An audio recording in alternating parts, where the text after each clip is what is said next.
What is up, everybody? This is your boy, Teran Rodriguez, bringing you another edition of Set Point. And ladies and gentlemen, it is NCAA Tournament time. But we're not just going to be talking about the NCAA Division I Tournament. We're going to be talking about some NCAA Division II Tournament. Now, I've got a special guest that's going to be helping me out here. Who is this guest? You'll have to find out after the intro. But the NCAA Tournament fields are set, and it's win or go home. Everyone is 0-0. Nobody cares what happened in the regular season. I am pumped for the NCAA tournaments. I really am excited. You cannot... I can't wait to get into this. Hand me a volleyball. Set up the net, because I'm about to serve you up some volleyball action here on Set Point. This is Teran Rodriguez, bringing you another edition of Set Point here on IE Sports Radio, your direct feed for all that is sports.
And welcome all, ladies and gentlemen, to another edition of Set Point. Thank you all for joining me on this beautiful Monday afternoon or Monday evening, depending on where you are listening from. And like I said, it's NCAA tournament time. And without any further delay, let's get on into the volleyball action. But first, we'll be starting off with NCAA Division II. And with me, I have a special guest. She is the head women's volleyball coach of State San Bernardino. She has won over 700 matches, with her 700th win coming this season. And her team won the NCAA Division II tournament back in 2019, going a perfect 33-0. Ladies and gentlemen, she needs no introduction, but I'm going to give her the best one. Introducing the one, the only, Miss Kim Cherniss. Kim, how are you doing today? Hey, thanks a lot. I really appreciate you having me.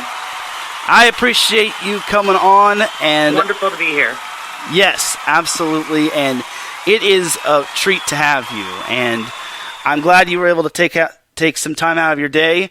And without any further delay, let's get on into the volleyball action. But first, just as a disclaimer to everybody, these are the...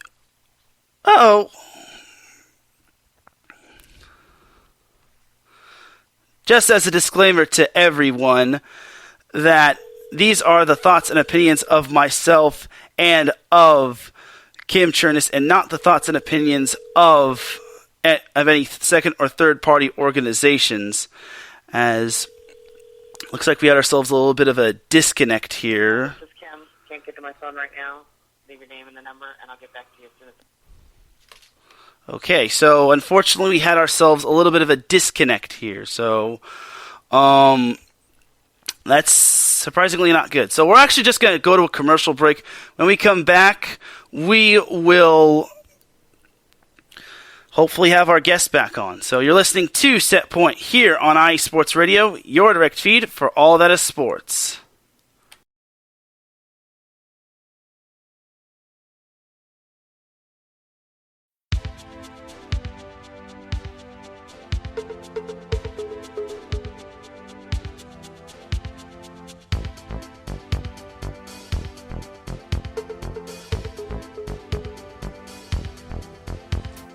What's up, sports fans?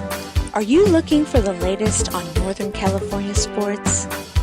Then take a trip out west with me, your host, Gina G, on Reppin' the NorCal Sports, right here on IE Sports Radio, your direct feed for all that is sports. I'll be bringing it to you all the way live every Monday at 3 p.m. Pacific, 6 p.m. Eastern. And it's always a packed show. I'll bring you everything Dynastic 49ers, the bite of the San Jose Sharks, torture of the San Francisco Giants, the Golden State Warriors that we still believe. Then take you across the bay to the rise and grind of the Oakland A's. I've got you covered on college ball from the Cal Bears.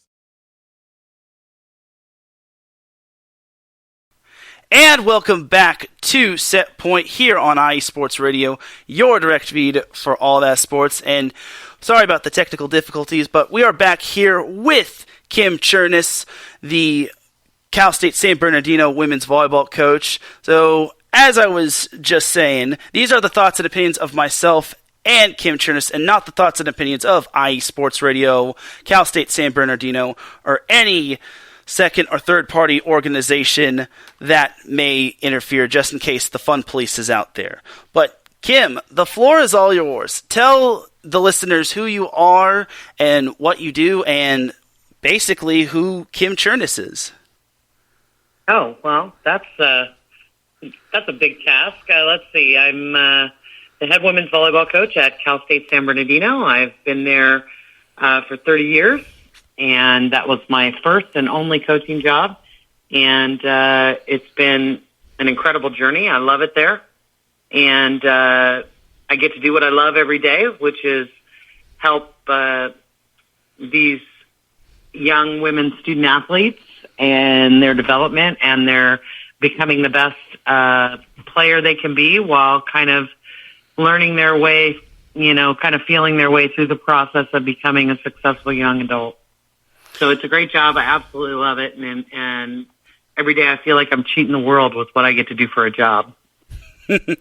Well, that is awesome stuff right there. So you say you have been coaching for 30 years, and your 700th win came this year against Cal Poly Pomona. How special was that win, defeating a tough conference foe and picking up your 700th win on homecoming, mind you?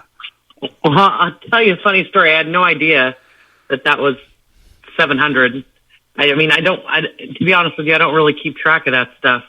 All it means to me is I'm getting older, because it takes a little while to rack up that amount of wins. I've been doing this a long time. But I was a lot more focused on the fact that, it was a really special night. We were having our unveiling of our 2019 National Championship banner. We had the seniors who had graduated out of our program that were a part of that championship team. They were there on that night because we were actually doing our ring presentation ceremony, because all of our celebration activities for that championship were cut because of COVID. We stopped being able to have gatherings. We had so many things planned, so many kind of those traditional celebratory type things that you do when you win a national championship. We weren't able to do those. We didn't have a banquet. We didn't do any of those things that we had planned to do. So that night was going to be the banner unveiling and the presentation of the championship rings. And it was homecoming, and we were playing Cal Poly Pomona, who was, a team that was kind of hot on our heels in the conference at that time. And so there was a lot of pressure on winning that match. Little did I know that our department had figured out somehow that also falling on this date was potentially my 700th win, and they wanted to do another special thing on top of that, a presentation afterwards, and they got all this video from players that had played throughout the years for me. My dad, they did a video from my dad, my husband, my daughter, who's in her freshman year at NAU. Just all, there must have been 30 clips of people just saying nice things that they were putting together in this video. And I'm like, what if we lost?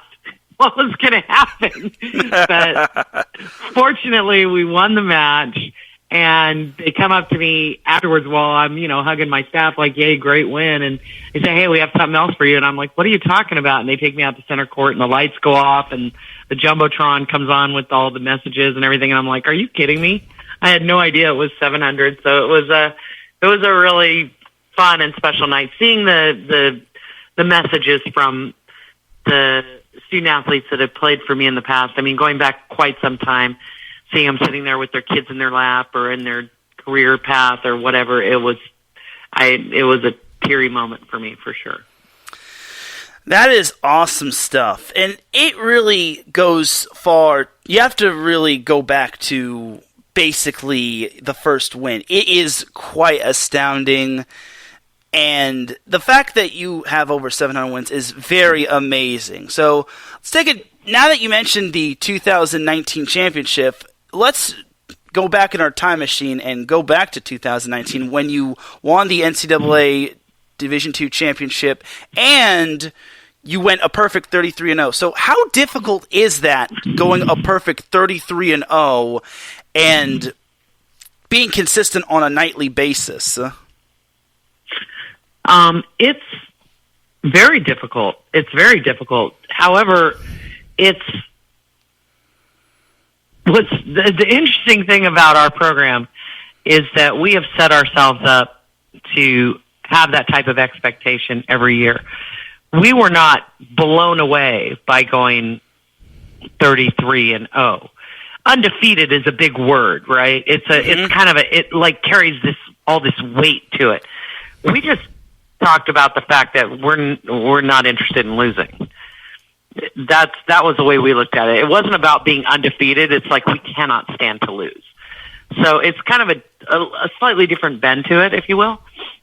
Mm-hmm. And for us, every year, like we've lost 3 times this season, although it was in the first 2 weeks of the season. It was quite a while ago. But like we're still angry about that.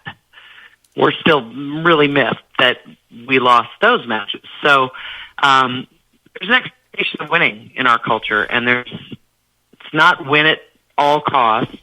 It's win the right way, but we want to win. And so that season, and it's funny you say, way back in 2019, remember that was the last NCAA championship. Mm-hmm. So even though there's this weird gap in the calendar, that was the last time there was an NCAA champion. So we're the reigning NCAA champions. And so we're trying to we've been trying all season to try and capitalize as if we still had that momentum. So yeah, it's definitely hard to do, but we go one game at a time and we're just interested in winning every time we play. We're trying to win. Yeah, and that is amazing stuff right there. I talked last week about how a high school girls volleyball team went 35-0 and won the section and state championship, and that was from California. It's just a lot. It's just really tough to keep that winning streak alive, especially when you're undefeated going into the postseason, because there's a lot of pressure keeping that winning streak going. And we talk about teams that were undefeated and that have lost along the way, such as Wisconsin in women's volleyball and Gonzaga in men's basketball. So I really got to tip my hat to your team on that feat from 2019. So yeah, it carries different weights at different parts of the season. I mean, because as a team, we tend to look at a season in segments, right? It's about, non-conference at the beginning of the year where we're trying to create some weight in our RPI against teams that are outside of our conference in different parts of the region. And then you have conference where you're trying to not only continue to build your resume for postseason by getting a great win-loss record, but you're trying to win a conference title, right? And then as our conference has a conference tournament, then it's conference tournament time and trying to win that title because it comes with a little banner of its own. You want to win the conference tournament, but we also want to beat who we beat in that tournament, LA and Pomona, because that again helps our RPI for postseason positioning. And now we're in regionals and we want to win that because now, losing at any other part in the season, we don't like it, but it's manageable and you move on, you play the next night. Now we're at a place where if you lose, you're done. Mm-hmm. So it's a whole different type of mentality for sure. Yeah, and my favorite motto is it's better off to lose at said point than lose in the NCAA tournament or lose when it truly matters. So I totally like your philosophy right there. So moving on to this season, your team was at 1.3-3, but ever since then, you've ripped off 22 straight wins. Ever since your last loss against Concordia St. Paul, what has changed when it came to your team after that loss? Well, one of the things that you have to recognize about our program is our approach is always to we get 2 weeks of tournament play before we start our conference play. And we always try to schedule as hard as we can. Play the best teams in the country. We want to play as many ranked teams, as many teams as were in the NCAA tournament the year prior that we can. We want to see what we're dealing with. We want to, have our vulnerabilities exposed. We want to be exploited. We want to see where we're bad, because we're going to spend the next 2.5 to 3 months becoming great in those areas so that we can be effective in the postseason. So we scheduled really, really tough, and we were exposed. Also remember that as a California school and as a CSU, we did nothing during the COVID year. There were many conferences in the country and conferences in our own region, such as the Pac West, like with your Biolas and your Azusa Pacifics and Concordia Irvines, those guys, and the GNAC, which is up in, Washington and Oregon. Those teams all played in the spring. They had a spring season. They actually played matches and practice and everything. We had 3 weeks of practice in the late spring, and that was nothing, and we couldn't get together. We couldn't lift. We couldn't do anything. So we spent a year doing nothing, and then came back into the gym and tried to put it back together. So we basically had 2 weeks of practice, and then we went to our first 2 weekends of tournaments against some of the best teams in the country. And we didn't really know what our best lineup was, and we didn't know yet where we could be great and where we were not so great. And so those things were really educational for us to find out. And I think we've done our student athletes have done an amazing job in addressing those things and really working on the hard things. It's easy to work on things you're good at. You feel good all the time, right? But when you've got your coaching staff having you continually work on things that you're not so good at, it takes some incredibly driven and determined young ladies to keep working on that stuff and to stay fired up in practice and to stay motivated. And of course, the winning helps, right? It's positive reinforcement to the 10th degree. So once that started to happen, and it just cemented that trust relationship between the coaches and the players. So we've kind of capitalized on that momentum. Excellent stuff. And the other losses, other than Concordia St. Paul, were to Rockhurst and Simon Fraser. So going back to Cal Poly Pomona, you just recently defeated them in the 2C 2A tournament, but this one was much more difficult as Pomona took you 2-5, and they were up 2-1 at one point. So what can you say about Pomona and how they've drastically improved? Well, they also return a good portion of their lineup, sort of like we did. They have some veteran players in some key positions that are helping them, be successful, and they're always pretty talented. They've got a really supportive administration over there, and they do a great job in supporting their women's volleyball team to be successful. And I think that their coach did a good job with them in the off year, the COVID year, of kind of keeping them emotionally together. I know they did a lot of stuff together via Zoom and, just as much as they could to kind of keep that drive alive that they had, because they had some momentum in 2019 as well. But we knew they were going to be a good team because they've got their stuff together. But I've got a really bunch of determined girls on the court for me. I've got some real senior leadership, some veterans that are very savvy and very composed and really determined about what they want to do this year. So got down 2-1 in that match. I never really felt like we were panicked.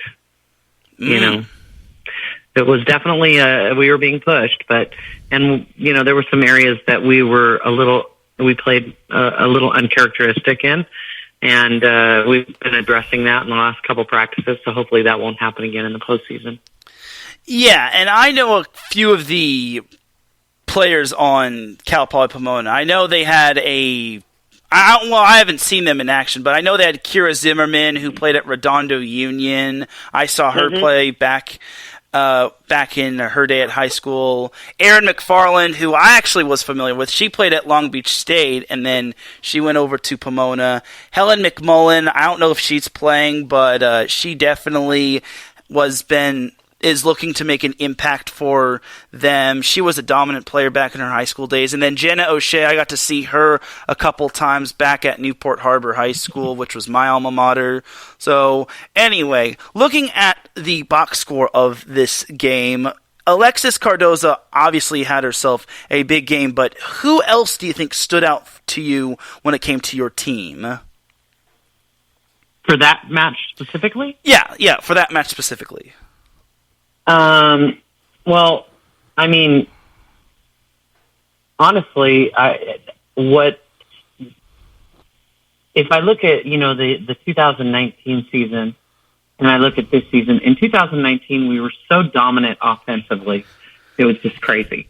I mean, we led the country, we led the region, we led the conference in, attack efficiency and kills per set and all those things. I mean, we were really, really dominant offensively.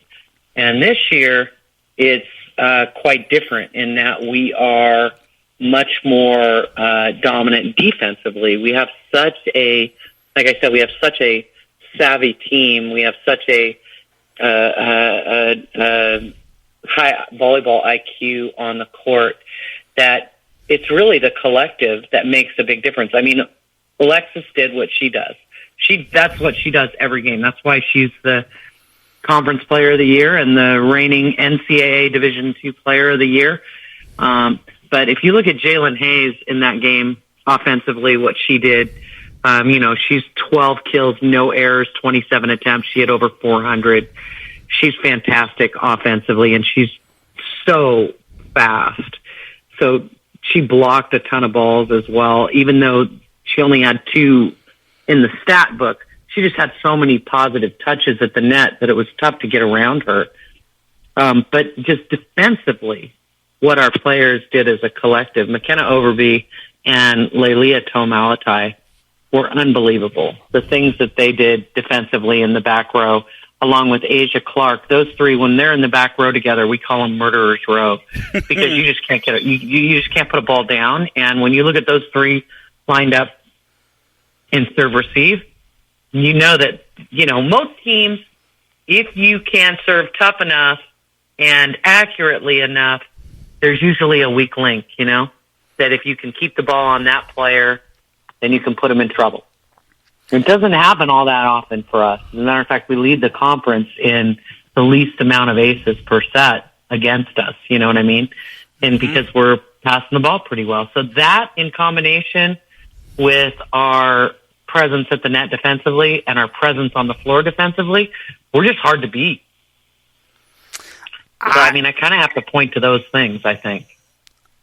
Yeah, I wasn't at the game, but I was told that it was a thriller of the game, courtesy of my good friend Daryl Trujillo, who was at the game, and he was there reporting for Inland Empire Sports. So that was great stuff, and I wish I could have caught that match. I was busy that Saturday night, and he texted me saying, "You missed a thriller of a game," and I'm like, "Thanks for the reminder." So anyway, so we talk about your kill leaders: Alexis Cardoza, Asia Clark, Melissa Garcilia. I'm probably mispronouncing.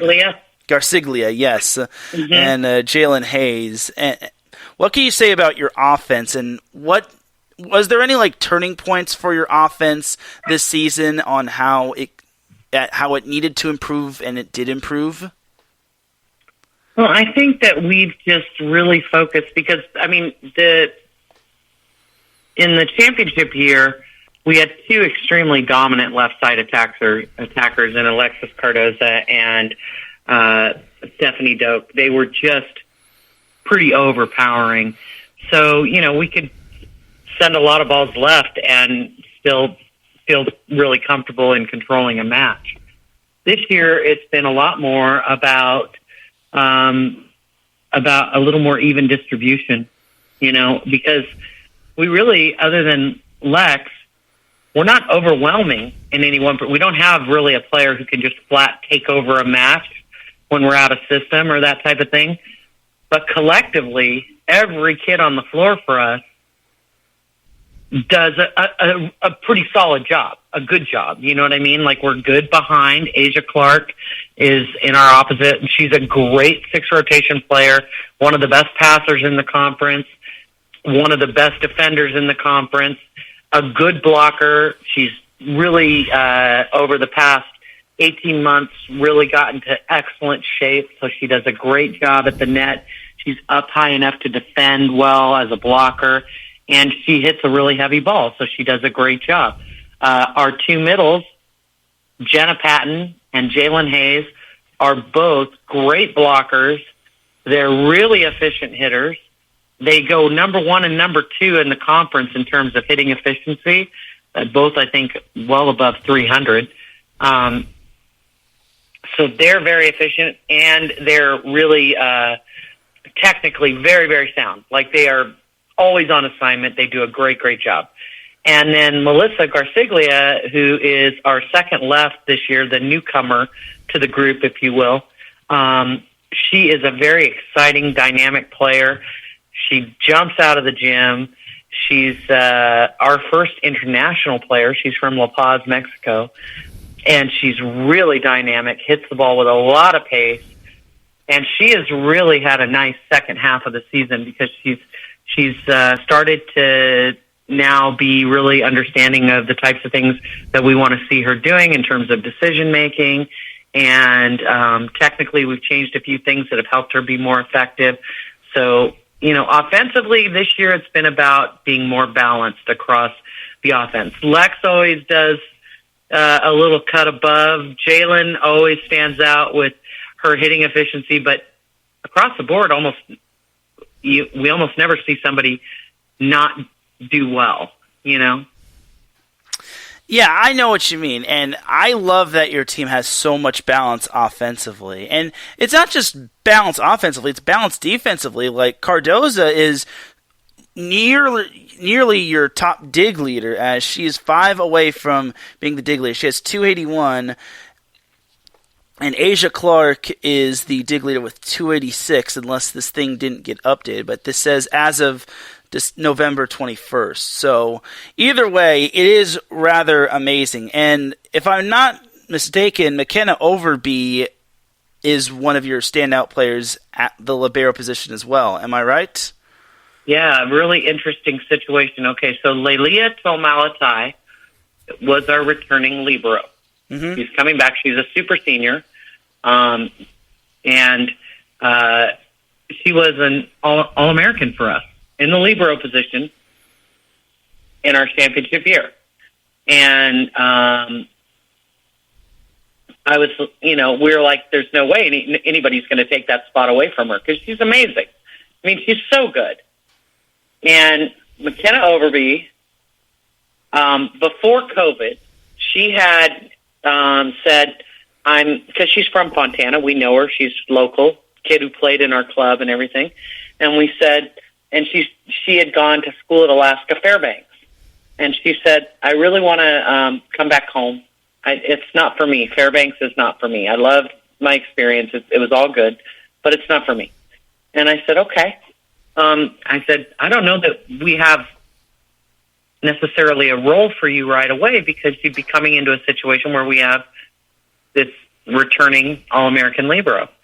And so she said, "That's okay. I want to be part of a winning program. I want to compete. I want to get better." I'm like, "Okay, we love that attitude. Come on." So she gets here, and then COVID hits a month later. And so she spent that time really getting herself in outstanding shape.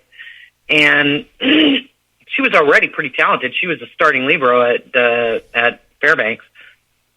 And she came in, and they were going at it, and they were battling right away. And it was close. It was close. And we really, ideally, we wanted to redshirt McKenna because we'd rather have her for 2 years than have her, a libero is like a point guard. You have the one that plays almost all the time, right? Mm-hmm. It's not like you sub in and out in the libero position. You can't do that. So we really wanted to redshirt McKenna, but she was just so good at the beginning of the year, and she legitimately won that position after the first, 3 weeks of play.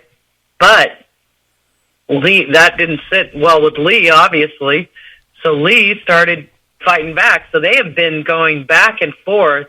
I have two of the best liberos in the country battling it out every day in the gym and just making us better every single day in practice. It's amazing. They're both so good. So whichever one is not in the jersey is coming in the back row no matter what and playing 3 rotations. So between the two of them, they're doing fantastic things. I mean, fantastic things. Look, one has 257 digs, and the other one has 251. Mm-hmm. Now, McKenna has a little more digs per set average because she has been in the libero a little more, and she's played in the libero more and fewer sets, if that makes sense. But man, between the two of them, they're just so good. They're so good. That is quite the story, and I could not believe that. That's actually a good problem to have, and the fact that one makes the other better, which is quite astounding. And I'm very impressed on how that situation panned out. So, well, what makes it good is the quality of those two young student athletes. McKenna and Lee absolutely want what's best for the team, and they have competed against each other with class, with great team-first attitudes. They've pulled for each other. They've rooted each other on. They've respectfully tried to beat the other out. But they have set such an example for the rest of the team on how you handle competition within a position. It's been unbelievably good for our team. Great stuff. All right, so coming about toward the end here, so let's jump to the NCAA Division II Women's Volleyball Tournament. So you all are hosting, and I don't mean to look too far away, but right underneath you is a pair of conference opponents duking it out as you will be facing the winner of Cal Poly Pomona and Cal State LA. I know you got to take it one match at a time, and I know you don't want to look ahead, but how exciting... We've got a little thing called Anchorage in our way before that. Yes, I was about to say, obviously you have an anchor in your way, Alaska Anchorage, but how exciting would that be to face a conference opponent, and how exciting is that to have two conference opponents facing one another in your region? I think I can speak for all of us to say that we hate it. I mean, it will be the 5th time that we will face one of those teams. The 4th time that we will face one of those teams. So it's. I think we'd all rather play the other conferences in our region. So yeah, I don't think any of us like it at all. We'd rather see each other in the finals if we have to. We know there can only be one to go forward, but I think all three of us as coaches were really rooting for CC2A teams to be in the finals, and it's always kind of disappointing when one of us when we have to face each other earlier and be the reason that the other team doesn't advance. It's not ideal, It's me versus you, so one of us has got to go forward. Of course, I want it to be us, but I would rather be knocking out, a team from the GNAC or the Pac West.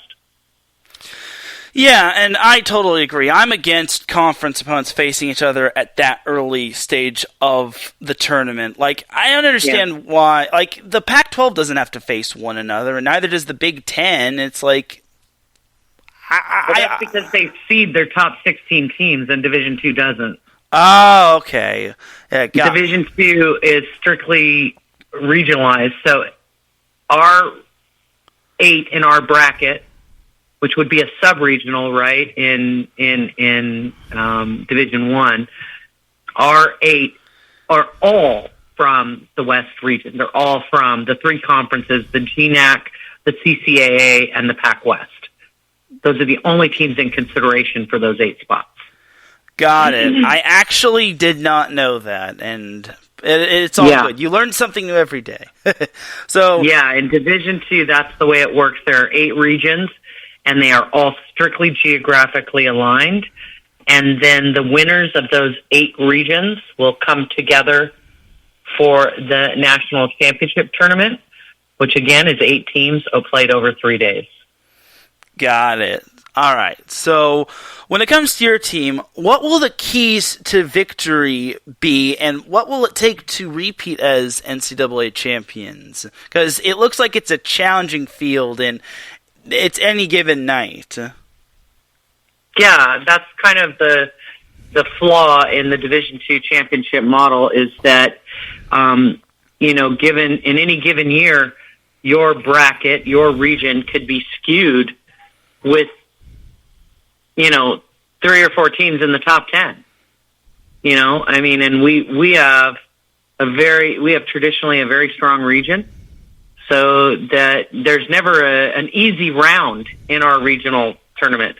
And you look at some of them, and you look at their first round matchups, and you're like, my gosh, please give me that first round matchup. But no, so it's going to be very tough. We're going to have to hopefully be efficient as much as we can when we're in control, so that we're not coughing up too many points and extending matches longer than we have to, because at this point in the season, bodies are feeling it, right? Mm-hmm. And we don't want to be jumping a million times or swinging a million times if we don't have to. So it's going to be about being efficient and being clean in our ball control so that we can end points as soon as possible. And that's what you want to do no matter what. But for us, it has an extra added benefit of keeping our legs and arms fresh, because we want to go the distance. We're not just trying to get through tonight. We're trying to make it all the way until next weekend. Oh, yeah, and I totally agree with that, and that's a great philosophy, and I wish you all the best of luck. Anything else you want to add before we head to a commercial break? I'm just wanting to encourage as many people as possible to come out and watch, because if you haven't had the opportunity to watch Division II volleyball at the highest levels, I think people would be shocked at how good it is. Yeah, I think people have maybe sometimes a misperception about the level of athleticism and the strength of the players. It is, I think some people would be surprised. Yeah, I agree, and I think everyone at any sport at any level shouldn't be overlooked, and I hope that every tournament gets like the fair recognition. Me personally, I wish like every like level with every sport would be nationally televised, like on ESPN and whatnot, just because volleyball is a popular sport, and as we saw in the Olympics, our women's teams, in terms of beach and indoor and sitting, they all won gold. So I think it would be great to grow the game on not just the Division I level, but the Division II, Division III, and heck, maybe the NAIA level. So it's just my little take. Yeah. All right, so thank you, Kim Cherniss, for being on Set Point. We appreciate you being live with us, and definitely do follow them on Twitter and on Instagram, and also follow the Cal State San Bernardino Athletics Twitter account for updates on not just the women's volleyball team, but for all San Bernardino athletics. So we will take ourselves a quick break. When I come back, I will be going over the NCAA Division I tournament and who's in, who didn't make it, and who's the heavy favorite to win. So you are listening to Set Point here on IE Sports Radio, your direct feed for all that is sports.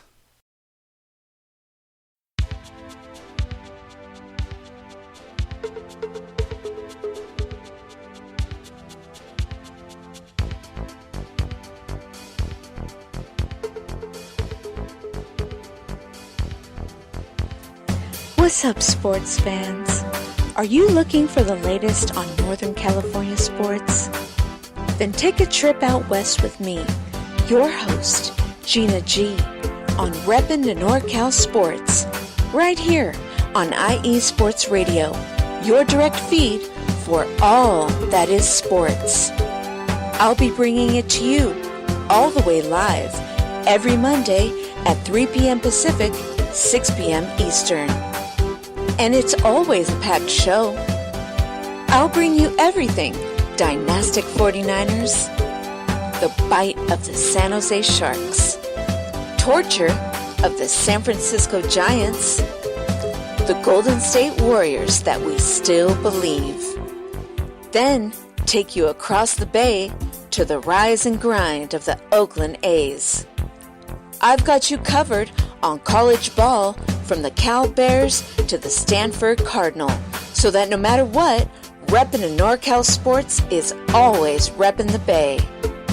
So if you bleed red and gold, or you're looking to keep an eye out west in them thar hills, don't miss me, Gina G, on reppin' in NorCal Sports. Catch me every Monday at 3 p.m. Pacific, 6 p.m. Eastern, and I'll have your fandom repped harder than a trio of defenders guarding Stephen Curry before his buzzer beater is Gucci.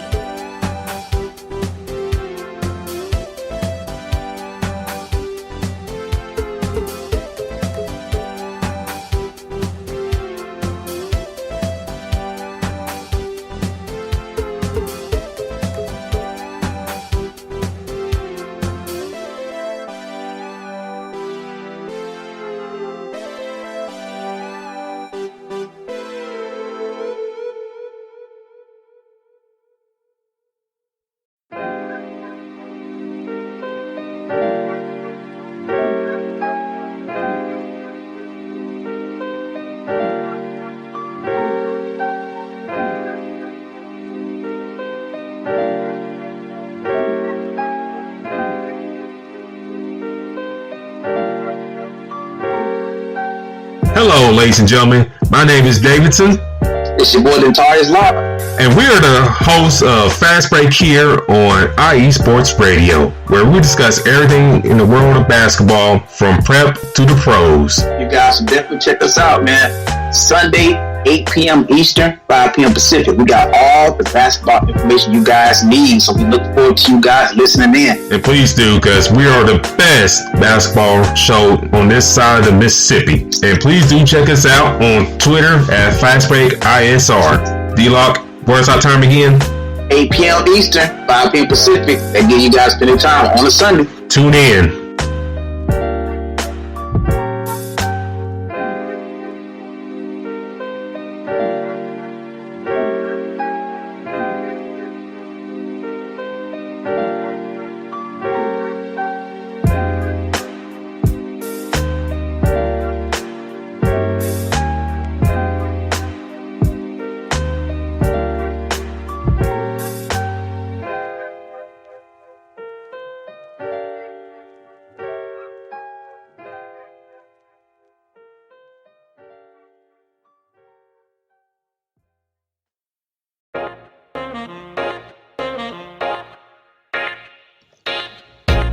What is going on, everybody? My name is Harrison Glazer, and we're coming at you from the Show That Never Sleeps podcast. I cover the Jets, the Islanders, the Nets, and the Yankees. This is Pierre Moss, and I cover the Mets, Knicks, Rangers, and the Giants. Our show is live every Wednesday through Spreaker and a bunch of other ways to get our content. Again, we're the show that never sleeps podcast. We talk about all those New York sports. It's a lot of fun. We get into all of it. Please tune in. Again, that's Wednesdays at 6 p.m. And we look forward to having you guys right here on IE Sports Radio, your direct feed for all that is sports.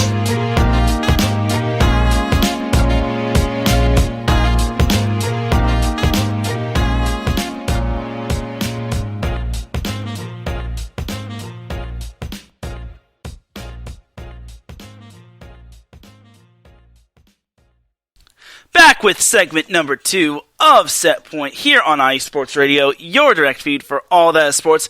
Big thank you to Kim Cherniss, Cal State San Bernardino women's volleyball coach, for being a guest here on Set Point. I greatly appreciate her taking time out of her day and coming on to talk about the NCAA Division II portion of NCAA and also her team, who is having a stellar year.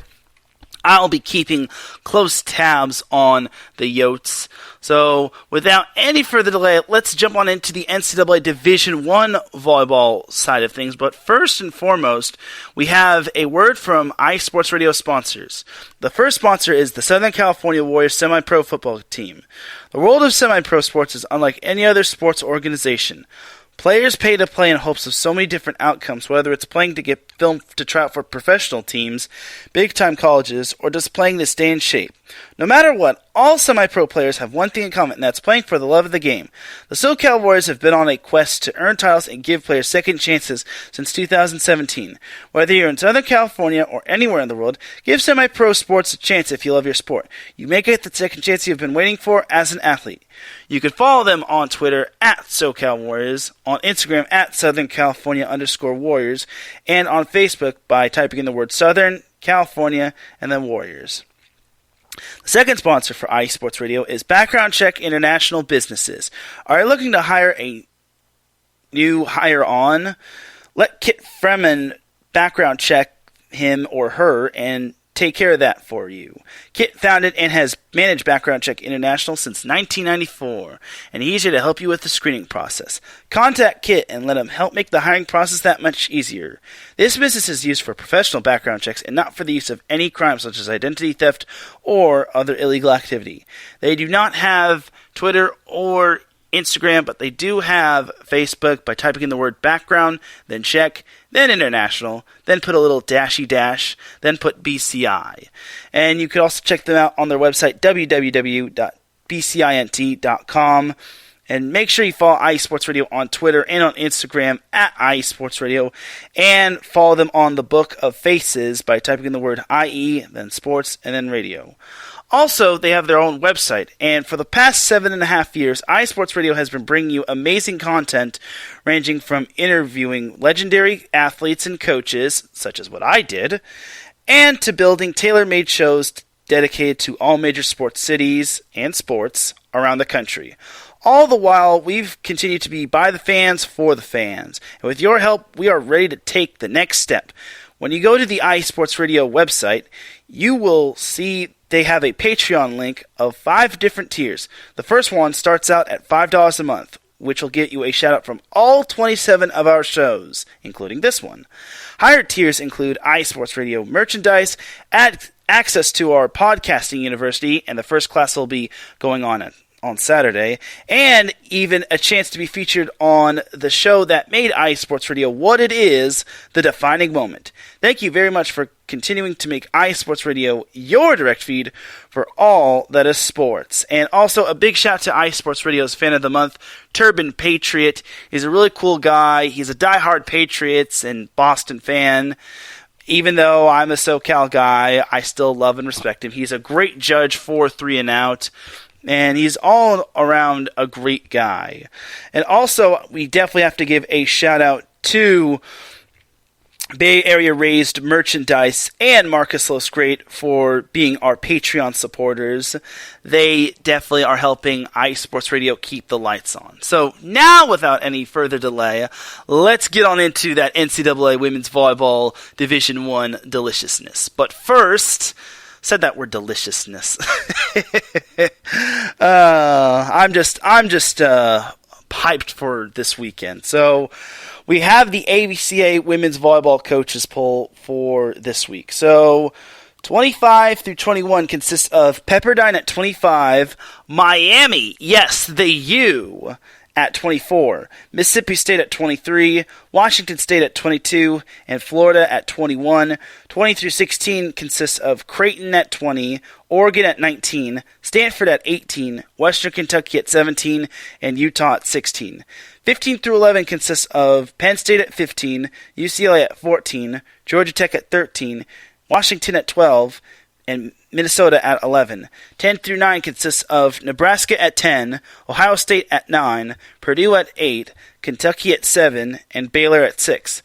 5 through 1 consists of BYU at 5, Wisconsin at 4, Pitt at 3, Texas at 2, and your number one team, which is still the number one team going into the postseason, is Louisville. So there's that for the AVCA Division I Women's Volleyball Coaches Poll. So before I get into the NCAA Tournament, I actually do need to talk about my day at USC, aka the Galen Center. So last Wednesday, I said I was at the Galen Center to attend the USC versus Stanford women's volleyball match. I was not expecting Stanford to get the sweep, but Stanford is really good, and Kendall Kipp was just a beast in the back row. She is a freaking baller, and I expect her to get Pac-12 Player of the Year next year, because with Mac May graduating, she will be handing the crown pretty much to Kendall Kipp. Like, I would be surprised if anyone other than Kendall Kipp got Pac-12 Player of the Year, but that's for next year. But all in all, I enjoyed the match. I saw my friends there who plays on USC and Stanford, and it was really amazing. I even got to meet Cammie Minor, the daughter of Harold Minor. I didn't meet her say, "Hey, I'm Teran, and I do set point." I just said, "You just did great out there," and she's amazing. Cammie Minor is amazing. The daughter of Harold Minor, the former USC standout and the former NBA player. So, all in all, it was a fun night. I just wish the match didn't result in a sweep, as Stanford swept USC. Another kick to the face when it came to me going to that match was that the day, a couple days after, USC actually beat UCLA in 5, which was quite funny. It's like, of course, the one match I don't go to, USC makes it exciting and they actually win. So, but that was fun though. I did have quite the adventure getting to the Galen Center, as I actually took 5 buses, and I didn't know which bus went to which place, especially when it came to the Los Angeles Metro Transit. So luckily I was able to find my way to Galen Center, and I was actually the first one to get in terms of fans. So good stuff. So it was a great experience, and I hope to be back there in the near future.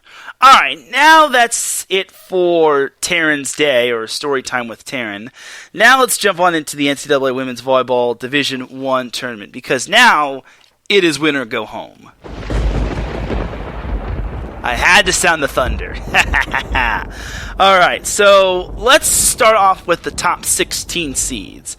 So the top 16 seeds that were awarded to the teams, and these teams will be hosting in the regionals, are starting from 16 through 11. 16 consists of Florida, which finished 3rd in the SEC. 15 consists of Washington, which actually won the Pac-12 championship.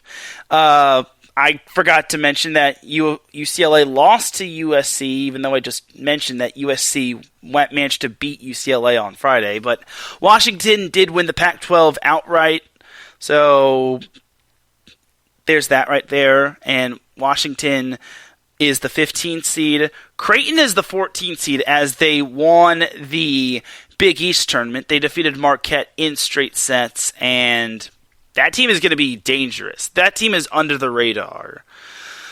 So Creighton is the 14th seed. UCLA is the 13th seed, which I don't really agree with, but at the same time, UCLA has been battle-tested. They don't really have too many bad losses.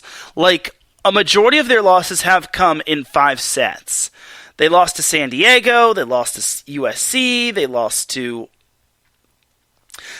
Washington, which I think they should have won that one. They lost to Arizona State, and then their only bad loss was to Oregon, which wasn't really a bad loss at all, because Oregon is a darn good team. So, UCLA is your 13th seed.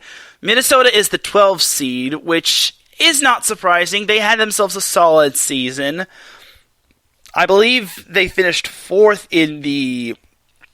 or tied for 3rd in the, the Big Ten. And that team is a pretty legit team. I think that team is kind of a dark horse. That team is vastly underrated. And then the 11th seed is BYU. Now, I'm a little surprised to see BYU being the 11th seed, just because they did have themselves a solid season. But if you look a little closer at that schedule, that team doesn't really have too many big-time standout wins. They have the wins over Pepperdine and BYU, or I'm sorry, not BYU, San Diego. But other than that, that's kind of where the buck stops, because it does not help that they are not a Power 5 school, and it also does not help that they pretty much coasted through their conference competition. I'm not trying to say BYU doesn't deserve it. I'm just saying that BYU, I think, should have been a little bit higher, but it's kind of justifiably so. So, BYU is also a team to watch out for. They have a lot of good playmakers, and I'm just going to say this. That team that went all the way to the Sweet 16 returns most of its players, because last year they had freshmen and sophomores, and now this year they returned most of those players. And then they also have Kenzie Kerber, who was named the West Coast Conference Player of the Year, and then they have the Setter of the Year in Whitney Bauer. And all in all, that BYU team, I think, is very underrated. I unfortunately did not make my bracket, by the way, so there's that. Anyway, so now for the top 10 seeds. So number 10 is Nebraska. They finished 2nd in the Big Ten, which I think is rather impressive. Now, Nebraska has had its ups and downs. They had that one match where they almost lost to Omaha. Then they had that one match where they got reverse swept by Utah. And they lost to Stanford along the way. And all in all, they finished 2nd in the Big Ten, but I think this is kind of where they deserve to be. They did beat Purdue last Saturday, but they also lost to Wisconsin in 4, and that loss kind of set them back. Like, if Nebraska had beaten Wisconsin, Nebraska is for sure a little bit higher than 10 seed, but I think this is kind of a good spot for them to be in. However, they kind of are on the path of Texas, and Texas was the team that beat them last year. So if they do get to the facing Texas, I'm not going to spoil where Texas is right now. Texas is going to be a bit of a challenge for Nebraska, but Nebraska is starting to figure it out under John Cook. So, good stuff. So now we jump to number 9, which is Ohio State, the number 9 seed. I'm a little surprised to see Ohio State, the number 9 seed. Now, they don't have too many bad losses. All of their losses came in Pac-12 play, and they actually were against legit opponents. It's not like they lost to, and this is no offense to some of these teams, it's not like they lost to Rutgers or Michigan State or Maryland, even though Maryland beat Wisconsin, but either way, Ohio State is kind of an interesting case for the number 9 seed. It's a good and bad thing for them. It's good because they're the same seed as they were last year, but it's kind of bad because they are on the path of the number 1 seed, and we'll see how far they can go. The Buckeyes can go as far as Emily Landa can go, and how far she could take them. But it can't just be her alone. It's going to have to be other players stepping up. Mac Pedraza is still doing a great job, and Kylie Murray is doing a great job at libero. And Pedraza was named the Setter of the Week. I haven't really had a chance to look at the Big Ten awards, but all in all, I think Ohio State's a solid team. Number 8 seed is Georgia Tech. So Georgia Tech is a real interesting case to have at number 8. So Georgia Tech, to me, I think is a very good team. Like, they beat Pitt, which was very impressive. They challenged Louisville, and they don't really have too many bad losses. They did lose to UCLA. They did lose to Notre Dame, and many could say and argue that Notre Dame was probably the best team or one of the best teams that was sub 500, but I digress. But for Georgia Tech, they do have a lot of talented players on their team. They are led by Julia Bergman, who was just named the ACC Player of the Year. I think Georgia Tech can go as far as Bergman and Mariana Brambilla takes them. They also have Bianca Bertolino, which rounds off their trio of the Killer Bees, or Airbnb, as some people like to call them. But all in all, I think Georgia Tech is really deserving of their 8th seed. They don't have too many bad losses. They play in a competitive ACC, and the ACC as a whole has improved.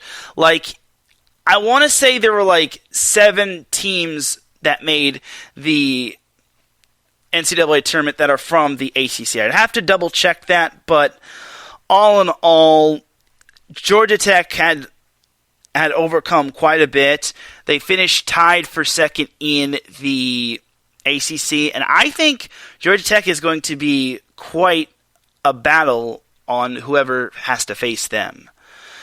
Rising up to number 7 is Kentucky, the reigning NCAA women's volleyball champion. So Kentucky, everyone kind of, I would say they wrote them off, but I think Kentucky, in my opinion, is vastly underrated. If they did not lose to South Carolina, Kentucky is higher than 7. I think they'd be 6 or 5. But for Kentucky, they did lose to that underrated South Carolina team. And for me, I think Kentucky is not to be underestimated. I think they are in an interesting position, and I think that they're going to be a tough out for no matter who gets to face them. Whether they're seated higher than Kentucky or seated lower, Kentucky's going to be a tough out because they do have the SEC Player of the Year in Madison Lilly. And then they also have the Freshman of the Year in Emma Grote. And then they also have Maddie Skinner and Azani Teeler. So all in all, I think Kentucky is going to be a tough matchup, and no one should be underestimating Kentucky at all. So, number 6 seed is Purdue. So, Purdue is one of the more improved teams in the NCAA and in the Big Ten. They beat Wisconsin twice, which is no easy feat.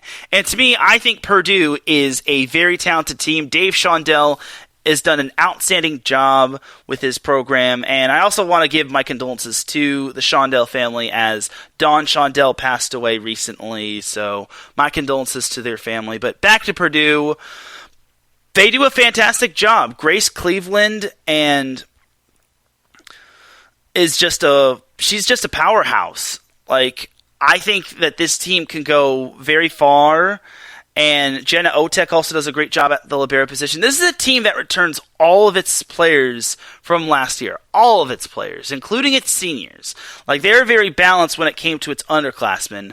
But when its seniors came back for their 5th year, you already knew that Purdue was going to be in that top 10. And despite Purdue having that blip in the radar against Michigan State, they made up for it against Wisconsin. And I think Purdue can go pretty far. Last year they made it all the way to the Elite 8, but I will say this, I wouldn't be surprised if Purdue got back to the Elite 8. Now, am I picking them to win the whole thing? That depends. I mean, I can't really guarantee it, but I think Purdue is going to be a team to watch for, and a team. I think they have the potential of being a dark horse. Just my opinion. So now we jump to the top 5 seeds. So number 5, as we go to another player with the name Skinner on their team, that would be Baylor. So Baylor, with Avery Skinner on their team, is a force to be reckoned with. And they also have Yasonia Presley, who is back to being her dominant self, even though she never left. So Baylor knocked off Texas in 4 sets, and although it was at Baylor and not at Texas, I think it's still an impressive feat because Texas at the time was number one. They had been number one ever since the first week of the NCAA women's volleyball season. And all in all for Baylor, I think this is a team that is not to be underestimated. I think Baylor has the ability to get back to the Elite Eight and possibly to the Final Four, because many did forget this, that Baylor did make the Final Four back in 2019 before COVID hit everything. So for Baylor, I think this is kind of a last dance for Yasiana Presley and Avery Skinner. Having both of those players are going to be quite astounding, and I would not underestimate Baylor. I think this is a team that is back. I think this is a team that can do damage, and I don't think anyone is sleeping on this team. So, although they did have that one blip in the radar when they lost to Texas Tech, but other than that and the loss to Texas, I think Baylor is going to be a very good team to watch for, especially with, like I said, Yasiana Presley or Yasonia Presley and Avery Skinner and Cara McGee and many others as well. So there's that right there. So number 4 when it comes to seeds is Wisconsin, the Big Ten champion. By the way, Baylor finished second in the Big 12, Purdue finished third in the Big 10, and Kentucky was the SEC champion. And then, like I said, Georgia Tech tied for second in the ACC. But back to Wisconsin. Wisconsin is the number 4 seed. They wound up winning the Big 10, and me personally, they deserved it. That Big 10 was a dogfight. Every team that was basically in the top 5 had a chance to win.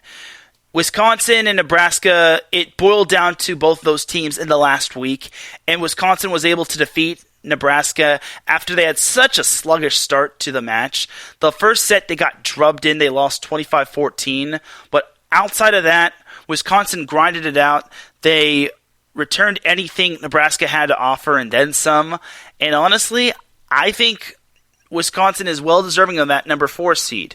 Now, for Wisconsin, this is a special year because this is kind of their last chance, and it's also kind of their best chance to win their first ever not their first ever, but their first NCAA championship with their super seniors, such as Dana Redke and Sydney Hilly and Grace Loberg and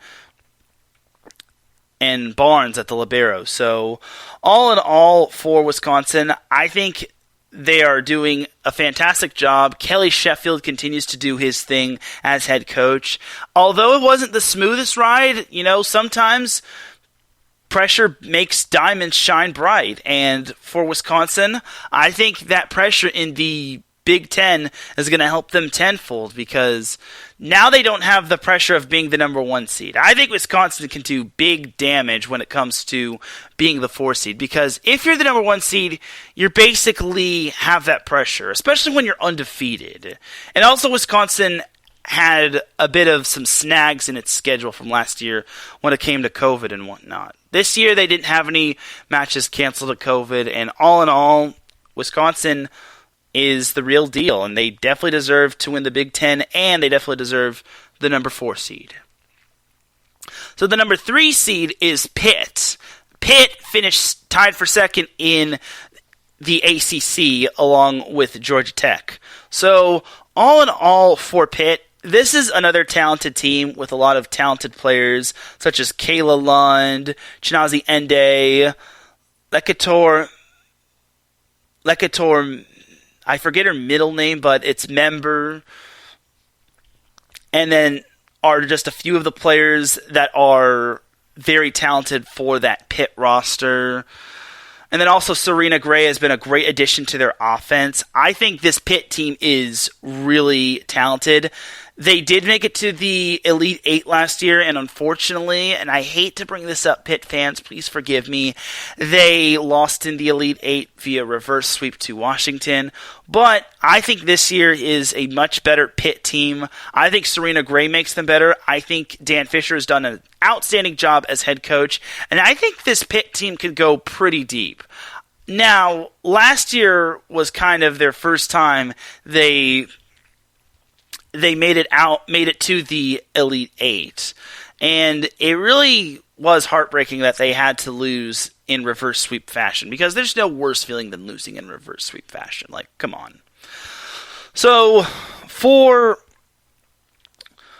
Pitt, I think last year was a bit of I wouldn't say a turning point, but it was kind of a culture shock for everybody, because everyone expected Pitt. Everyone who had high expectations for Pitt always saw them losing in like the round of 32 or the round of 16.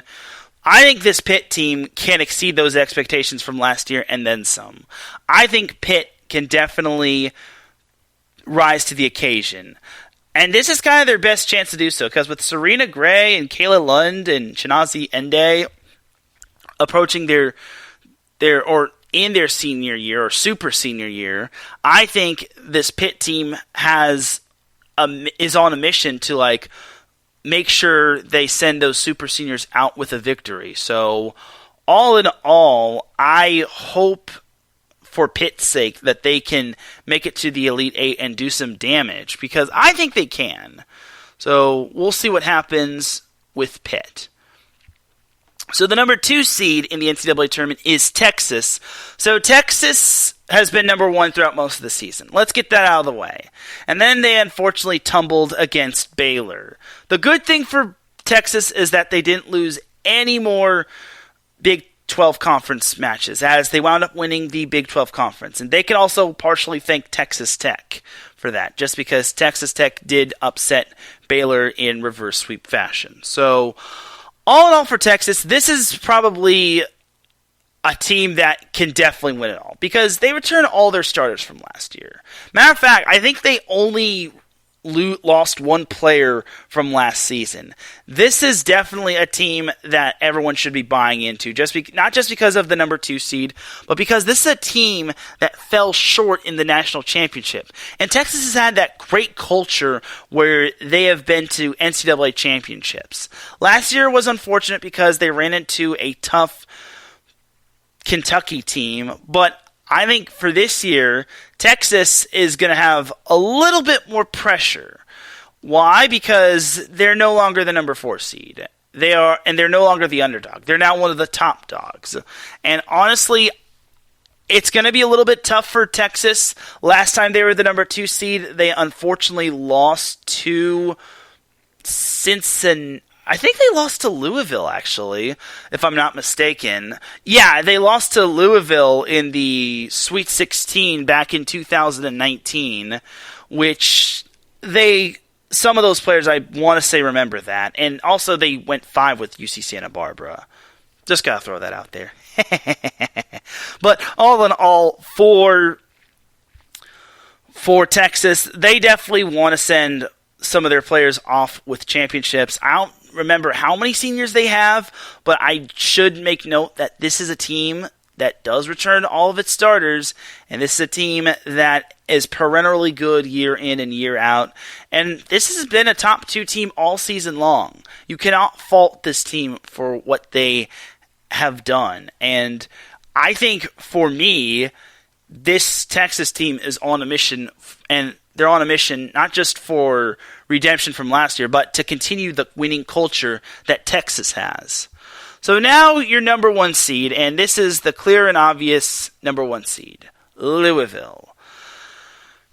Louisville finished undefeated. They went a whopping 28-0, and I'm just going to say this, that's darn right impressive. 28-0 in a Power 5 conference, which has 2 of the top 16 seeds. And keep in mind, the ACC has drastically improved. It wasn't just Pitt, Georgia Tech, and Louisville. Miami was improved. North Carolina was improved. Notre Dame gave them a challenge in their final match of the season. And they were able to rise to the occasion on the road in the Fitzgerald Fieldhouse in 4 sets against Pitt. And the good thing is, and I mentioned this last week with Daryl Trujillo, is that they will get to play at Louisville. They won't get to play at like some convention center, which that would not have been a good deal, in my opinion. So, for Louisville, my biggest question is, can they rise to the occasion? They are the top dog, they are the top seed, and the biggest pressure for them is they're undefeated. They are undefeated. And can they rise to the occasion as the undefeated team? Because there are only a handful of teams that have been undefeated, that have finished the season undefeated and with a national championship. And I just talked, and like I said with Kim Cherniss, that it's kind of tough to keep that winning streak alive going into the postseason, because when it comes to the postseason, it's win or go home. Because as Kim Cherniss made note of, if you lose along the way, when it comes to the postseason, you're done. If you lose in the regular season, it's no big deal. You just move on to the next one. But now for Louisville, the question is, can they rise to the occasion? Can they rise above the pressure? And can they overcome the Texases, the Wisconsins, the Kentuckys, the Ohio States, the Floridas? You get the point. So for Louisville, there's a lot of expectations on their backs, and they're going to have to answer the call. So I'm excited to see them, however, and I think it's going to be very fun to see Louisville attempt to win an NCAA championship. They do have a lot of talent, such as Tori Dilfer, Anna Stevenson, Anna DeBeer. I think Louisville is well-deserving of that number one seed, and like I said, it's so tough to keep an undefeated streak alive. And to finish the season undefeated is absolutely amazing, especially in an improved Power 5 conference. So there's that right there. All right, so those are your top 16 seeds. Now I'm just going to skim through the NCAA Division I matchup, and if I find any noteworthy matchups, I will make note of it. So we'll start with the top left bracket. So first matchup is Louisville at UIC. Second matchup is Ball State at Michigan. Third one is Miami at South Alabama. Yes, Miami made the NCAA tournament. They had drastically improved. They finished in the top 25 of the AVCA coaches polls. They are in the NCAA tournament. Congratulations, Miami. Next up is number 16 Florida versus Florida A&M. And then we have number 9 Ohio State versus Howard. North Carolina, yes, the Tar Heels, the team that is supposedly a football school but not a football school, and the basketball school, made it the NCAA tournament. So congratulations to North Carolina, as they will be taking on Tennessee. Yeah, and Tennessee, that team had a few bumps in the road as they lost to... I feel for Tennessee, as they lost to Tennessee lost to Missouri of all teams. That team was the bottom of the barrel in the SEC. And I'm not trying to be mean to Missouri, but my good golly gracious, how do you lose to that? They got reverse swept. Like, I understand one of my friends, Seth Eves, told me that Tennessee sports has the tendency to lose games they're supposed to win, but come on, Missouri? The last place team? Oof. Anyway, so North Carolina versus Tennessee, Western Kentucky versus South Carolina. South Carolina got into the NCAA tournament. I was very surprised to see them in the NCAA tournament. I mean, they did struggle in SEC play, but they did have some noteworthy wins, mainly that win against Kentucky, and they finished 500. They finished 14-14, and they were actually one of the last few teams in. I think they were the final 4 teams to make it, if I'm not mistaken. So, all in all, for South Carolina, that's impressive. I'm happy they got in, just because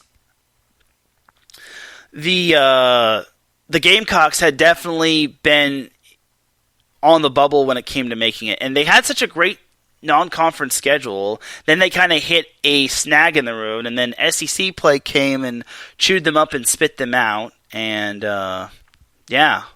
So, yeah, South Carolina was one of the last 4 ins, along with a couple others, which I'll be getting into in a little bit. But good for South Carolina. They got in. They'll be playing a very tough Western Kentucky team. So we'll see if they can take them down. And then the last team or in the last matchup from the top left bracket. The top left portion is the Citadel versus Georgia Tech. Yes, the Citadel, the same school that plays Alabama in football. They are in the NCAA tournament. The Citadel won their conference tournament, and I want to say the Citadel was the 7th seed, and they managed to win. So good job to the Citadel for making it into the NCAA tournament. Going down to the bottom right bracket, we have number 6 Baylor versus Texas A&M Corpus Christi. Then we have Northern Colorado versus Washington State. Stanford versus Iowa State. By the way, Iowa State was one of the last 4 teams in when it came to the NCAA tournament, so there was that right there. Then we have South Dakota versus number 12 Minnesota. Then number 13 UCLA versus Fairfield. Then Pepperdine versus UCF. That is a great matchup right there. Pepperdine versus UCF. That is a matchup to watch for. I'm very excited for that matchup, as well as North Carolina versus Tennessee and Western Kentucky versus South Carolina. Just wanted to make note of that right there. Then we have Texas Tech versus Florida Gulf Coast. And then rounding off the bottom left bracket is Colgate, not the toothpaste, Colgate versus Wisconsin. Going to the top right bracket, we have number 3 Pitt versus UMBC. Then we have Towson versus Penn State. Then we have Oregon versus Kansas, followed by Ole Miss versus Creighton. Number 14 Creighton, my apologies. Then we have number 11 BYU versus Boise State. Then Utah Valley versus Utah. Nice little interstate rivalry right there. Then we have Marquette versus Dayton. And then rounding off the top right bracket the top right portion of the bracket is Illinois State versus Purdue. So for that top right bracket, the matchups that stand out to me are Oregon versus Kansas, just because Kansas doesn't really have too many of those standout wins, but they did enough to get into the NCAA tournament. And to me, I think Kansas is going to be an interesting team to watch for. They come out of that tough Big 12, and this is their chance to prove themselves. Also, Utah Valley versus Utah is going to be very interesting because I don't want to look too far ahead, but whichever team does win will most likely face BYU, though Boise State does stand in the way, and Boise State has already beaten a team from Utah this year, aka Utah. So all in all, for Utah versus Utah Valley, that's going to be a fun little interstate rivalry.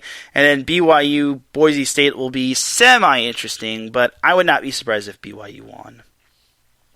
And then Marquette and Dayton is also a great little interesting matchup right there, just because Marquette finished second in the Big East, but they don't have too many of those bad losses other than to Creighton. And then Dayton, on the other hand, Dayton had to grind it out in the semifinals of the A10 tournament, as Dayton had to go 5 with, I forget the team that they played. I think it was St. Louis. I'm not sure. I'm sorry. I don't have the schedule in front of me. But all I know is that Dayton had to reverse sweep its opponent in order to make the finals of the A10 tournament, which actually turned out to be against Fordham. So there's that. So that's the top right bracket of the NCAA tournament. Now for the bottom right bracket, we have Kentucky versus Southeast Missouri State. And then we have West Virginia versus Illinois. By the way, West Virginia was also a last 4 in team. So there was that right there. Then Florida State versus Kansas State. Kansas State was also another last 4 in team, so good for Kansas State, another Big 12 team. And then Florida State being a ACC team just goes to show you how the Big 12 and the ACC have improved. Then we have Campbell versus number 10 Nebraska. Then we have number 16 Washington versus Brown. Then Hawaii versus Mississippi State, which is another great matchup. Then San Diego versus Rice. And then finally we have Texas versus Sacred Heart. And I got all the last 4 teams in. So when it comes to the bracket portion of the NCAA tournament, some of the matches that stand out to me are Florida State versus Kansas State, which is kind of a sneaky good matchup. Then we have Hawaii versus Mississippi State. That's going to be a very fun matchup right there, just because Hawaii won the Big West Conference, but they are coming off of a loss to UC Santa Barbara. I was very surprised to see Hawaii losing that matchup. This really makes me wonder, if Hawaii didn't get UC Santa Barbara losing to Long Beach State, Cal Poly, or UC Davis, would Hawaii be in the tournament? That is some food for thought right there. Because, once again, Santa Barbara finished one game back of Hawaii. And, once again, if Hawaii did not have 2 losses compared to Santa Barbara's 3, would Hawaii be in the tournament? Because, in terms of head-to-head, Santa Barbara owns that tiebreaker. So, it's rather interesting to see if Hawaii can withstand Mississippi State. And that team is legit. Mississippi State is the real deal. There is no doubting that. And why is Washington the 16th seed? I think this is an error right here. Washington is the 15th seed. Or maybe that's because my printer decided to print out the bracket wrong. So Washington is the 15th seed. So gosh darn it, printer. Anyway, so another matchup to watch for is San Diego versus Rice. So San Diego has kind of hit its ups and downs as San Diego kind of faltered toward the end when it came to the West Coast Conference. San Diego's kind of been suspect ever since they lost to Long Beach State. So for me, I think San Diego has a chance, but they're going to need to get past a very underrated Rice team. Rice, to me, I think is underrated just because they had such a great conference and they played a lot of tough teams. One of which is against Texas, which if they do get out of the first round, they would play at Texas. So I think that Rice versus Texas matchup would be great. It would be a very great matchup. However, they got to get past a very tough San Diego team, which has Grace Froling and Katie Lukes on their team. So there is that right there. That is the entire NCAA tournament. I have not filled out my bracket, and I do regret that, but I'll fill it out as the week goes on, and I will post it to the Set Point Twitter account. So, as for the first 4 teams out, they consist of Cincinnati, Houston, Syracuse, and Arkansas, which is disappointing for those teams. Thank you to Jared Waldrip for sending me those final 4 or those first 4 teams out. So, I'm sorry, the first 4 teams out those were the first 4 out. So the first 4 teams, once again, were Cincinnati, Houston, Syracuse, and Arkansas. The last 4 in were Iowa State, West Virginia, Kansas State, and South Carolina. So that is that for the NCAA tournament. And as for the tournament, again, I'm not going to make any predictions. I'd rather think about my predictions going into the week, and I promise you I will post those to the Set Point Twitter account. But all in all, that is going to do it for the NCAA women's volleyball portion of the show, and that is going to do it for Set Point for this week. So you already know what time it is. It is time to drop that beat, because I'm about to dip like a banana in chocolate. You feel me? Thank you once again for tuning in to Set Point. I really do appreciate you all tuning in. If you are listening live, I appreciate you. If you are listening on the playback, I appreciate you. If you are listening in the wee hours of the morning, I appreciate you. If you are listening at work, I appreciate you. If you are listening at all, at any point of the day or night, I greatly appreciate you. Big thank you once again to Kim Cherniss, the Cal State San Bernardino women's volleyball coach, for taking time out of her day and being a guest on Set Point. I greatly appreciate you. For everyone here at iSports Radio and for my guest, Kim Cherniss, this is Teran Rodriguez signing off. You all have yourself a great rest of the week. Enjoy the volleyball that's going on. Do definitely check out some NCAA Division II volleyball along with some Division I volleyball action. I look forward to seeing both of those tournaments and how they pan out. And I will see you on the other side. I'm not sure if I'll be doing SoCal Supreme Sports Show this week. I definitely want to get back into the swing of things, but time will tell. You all have yourself a great week, and I'll see you soon. Peace!